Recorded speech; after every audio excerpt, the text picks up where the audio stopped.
Begin with our arrival into the Persian Gulf and the berth.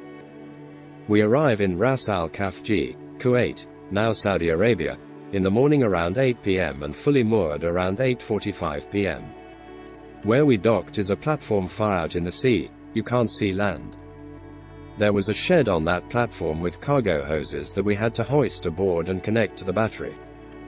The platform was approximately 12 to 15 meters wide and 15 meters long. On the other side was the tanker Kaizo Maru and was almost fully loaded.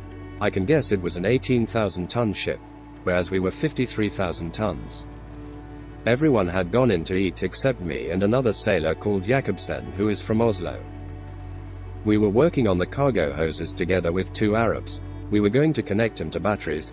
I watched 3 Japanese men operating and topping a center tank behind the center ship of the Kaizo Maru. And I saw there was so much rust in that tank hatch. I saw them had a metal measuring tape and at the end of it sits an iron weight. They cranked this lot several times because they were almost fully loaded. I turned to start the connection to the cargo hoses.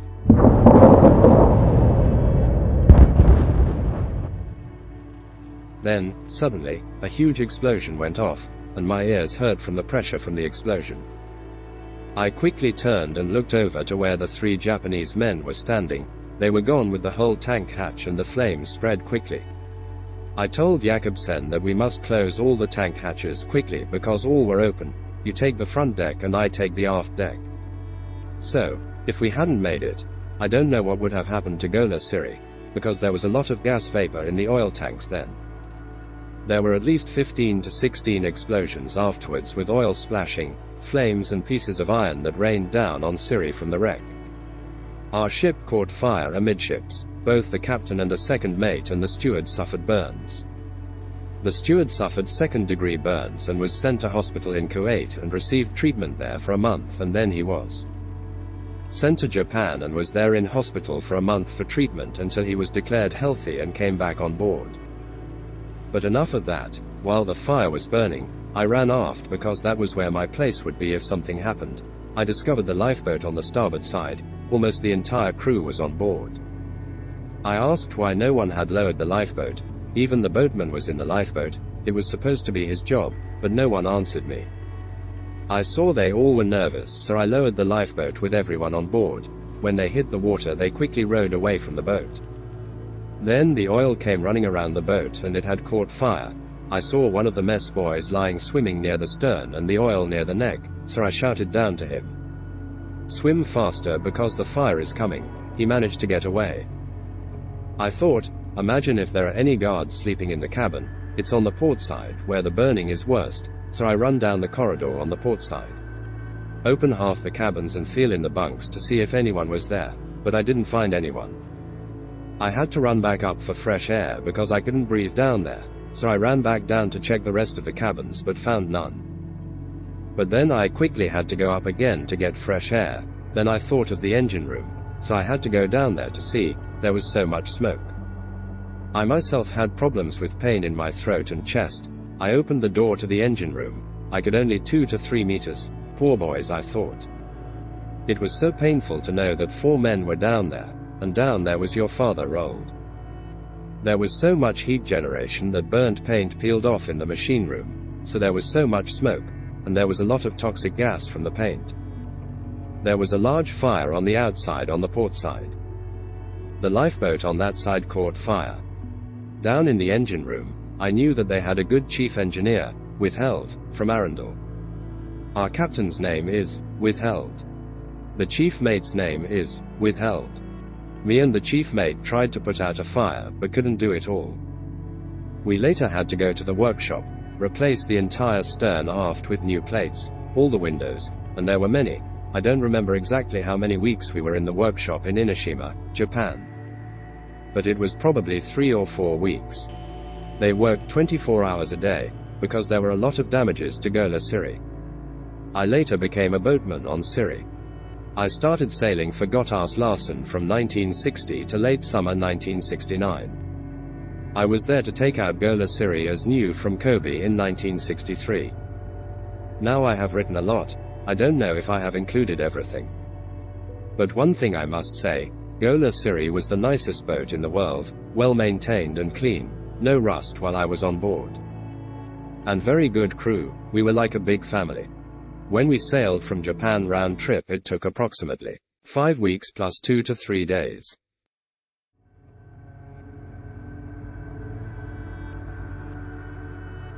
The pioneers.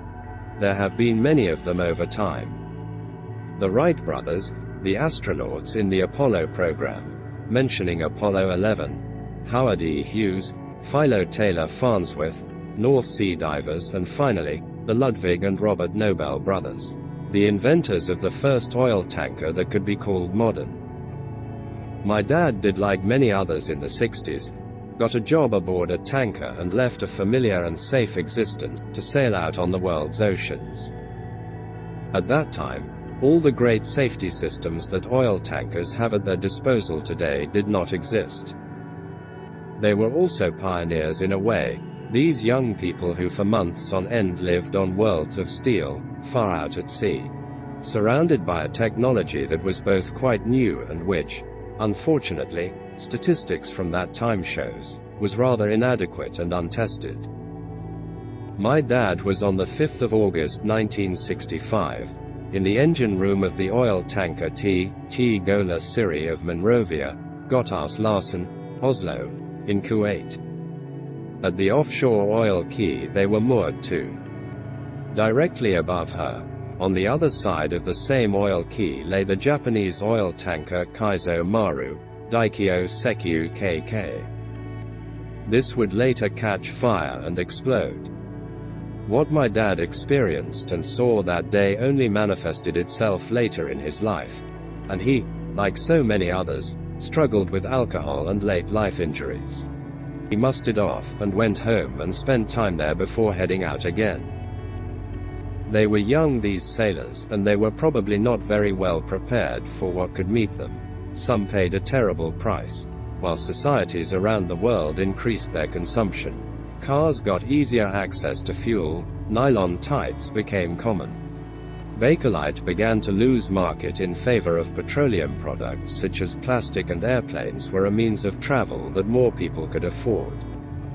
The money flowed into state coffers and living standards rose. The fact that some of these oil tankers disappeared from the face of the earth, or sank, while others again caught fire, went ashore, collided was barely mentioned with anything other than a notice in a newspaper.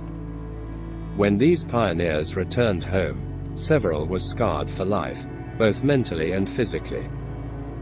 But life went on and people have largely forgotten these stories, names and costs.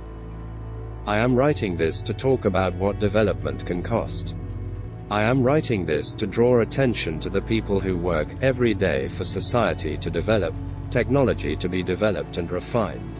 What individuals can and must sacrifice so that you and I can have an easy and safe everyday life. That the human cost for things presented in a brochure with blank sheets and beautiful pictures can sometimes be higher. I made this little film to lift up all those who went up the trail, went where few had traveled before, and tried out technology that was new and under development. The fact that shipping is safe today comes from accidents that were learned from, but unfortunately the lessons did not bring back those who had died or lost themselves to alcohol or other substances. And finally, but not least, to remind us that we all stand on the shoulders of giants. In memory of my beloved father Roald, who went off duty in 2014, Stokmarknes Hospital.